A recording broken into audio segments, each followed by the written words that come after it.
En cualquier problema que vayamos a resolver, la primera cosa que tenemos que hacer es leer detenidamente la letra, prestando atención fundamentalmente en cuáles son los datos, hacer un bosquejo de la situación y tomar plena conciencia de qué es lo que se está preguntando. En este caso, vemos que según la letra, el cuerpo tiene una masa m, que parece ser un dato conocido, baja con velocidad constante por un plano que está inclinado 26 grados según lo muestra la figura. Entonces vamos a hacer un dibujo para representar la situación y para luego allí representar las fuerzas. Lo que queremos averiguar es la dirección y sentido de la fuerza de apoyo. Y el primer paso para poder utilizar las leyes de Newton, que es nuestra herramienta fundamental que vamos a utilizar, es asegurarnos que el dato de velocidad constante está dado desde un sistema de referencia que cumpla con las leyes de Newton. Como no lo dice la letra, lo vamos a asumir. Va a ser nuestra hipótesis. Vamos a asumir que el sistema de referencia del observador es inercial y por lo tanto, al tener velocidad constante desde ese sistema de referencia, la fuerza neta sobre el bloque va a ser nula, según la primera ley. Paso siguiente es poder plasmar esa ecuación de la fuerza resultante, y para poder llevarla a la situación particular tenemos que ver cuáles son las fuerzas aplicadas en este caso. Para eso hacemos generalmente un diagrama donde aparecen las interacciones en las que participa el bloque y las fuerzas aplicadas sobre él. El bloque está interactuando con el planeta, por lo cual actúa sobre él la fuerza peso, y está interactuando con el plano de apoyo, por lo cual actúa la fuerza del plano o fuerza de apoyo. Y no hay más interacciones. Podría decirse que se podría despreciar la interacción con el aire, para así despreciar el rozamiento con el aire. Apreciables no hay más interacciones. Entonces, la fuerza resultante consiste en sumar peso y fuerza de apoyo. Y la suma de esas dos debe ser nula. Por lo tanto, esos dos vectores deben ser opuestos. Como sabemos, el peso siempre es vertical y hacia abajo. Por lo tanto, la fuerza de apoyo, al ser opuesta, va a ser vertical, pero hacia arriba. En cuanto al módulo, si quisiéramos tener algún dato, podríamos decir que el módulo de la fuerza de apoyo es el mismo que el módulo del peso, que si asumimos que m es un dato, sería el producto de masa por aceleración gravitatoria. Así que ahí hacemos la representación y hemos terminado con la primera parte del problema.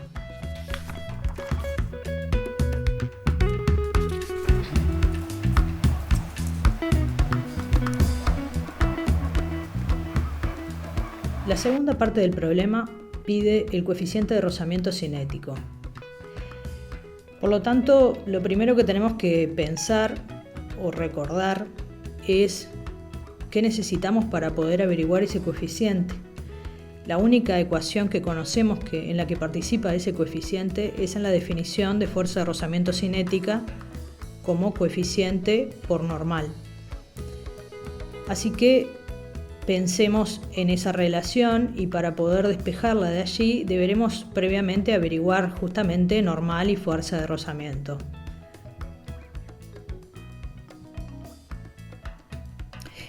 Esto implica que vamos a tener que descomponer la fuerza de apoyo, porque normal y fuerza de rozamiento son sus componentes en la dirección perpendicular al plano y paralela al plano respectivamente.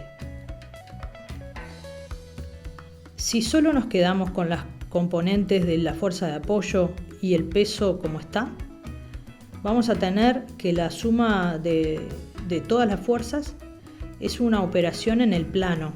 Es decir, son tres vectores que están en direcciones diferentes y por lo tanto el problema está dado en dos dimensiones. Solemos simplificar este tipo de problemas a nivel analítico, llevando el problema de una ecuación en dos dimensiones a dos ecuaciones, cada una de ellas en una dimensión.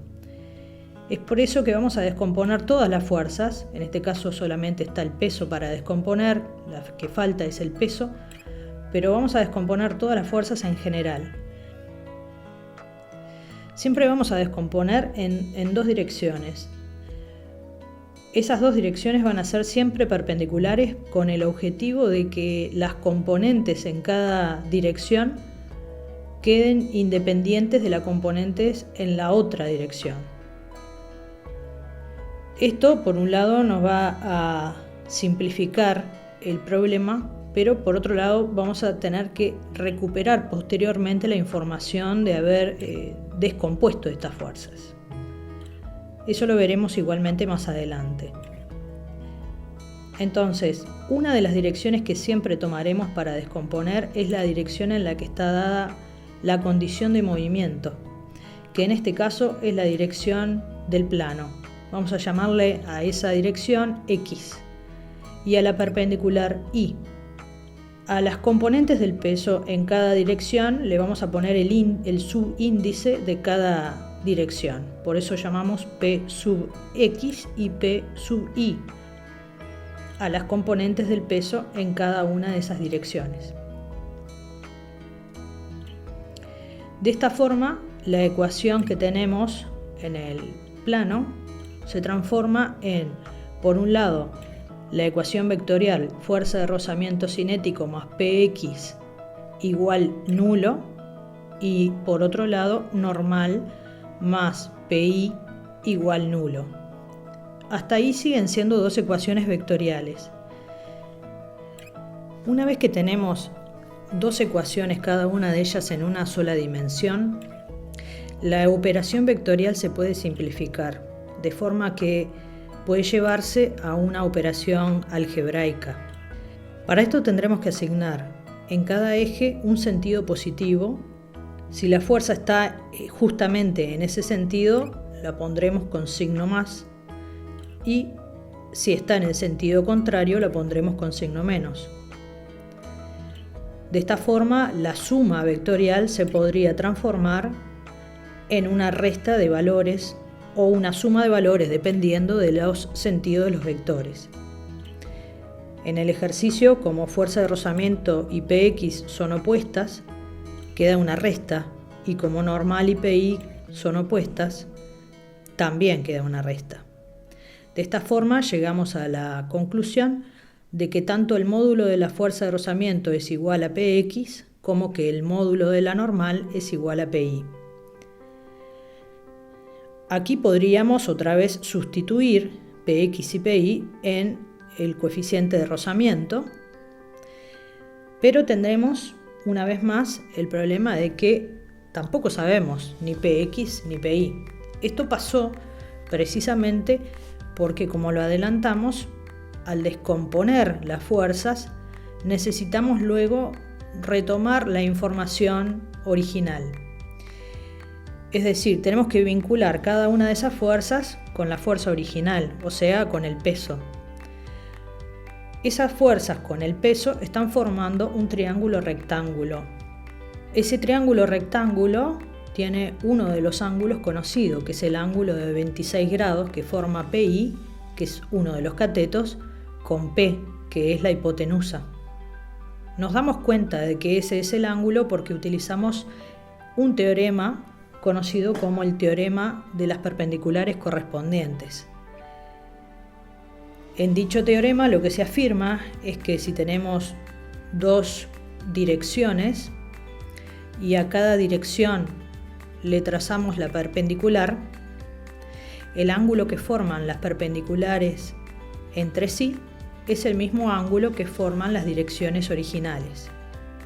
Si nos fijamos, la dirección del peso perpendicular a uno de los lados que forma 26 grados y la dirección de Pi es la dirección normal al plano, por lo tanto justamente queda perpendicular al otro lado del ángulo de 26 originalmente dado en el dato.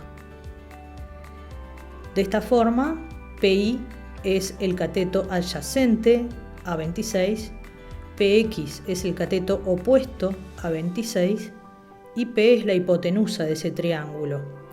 Como es rectángulo, podemos utilizar la definición de seno y coseno, y de cada una de ellas despejamos PI y PX. Una vez despejado, pasamos a sustituir quién es PI y quién es PX en nuestra ecuación del coeficiente.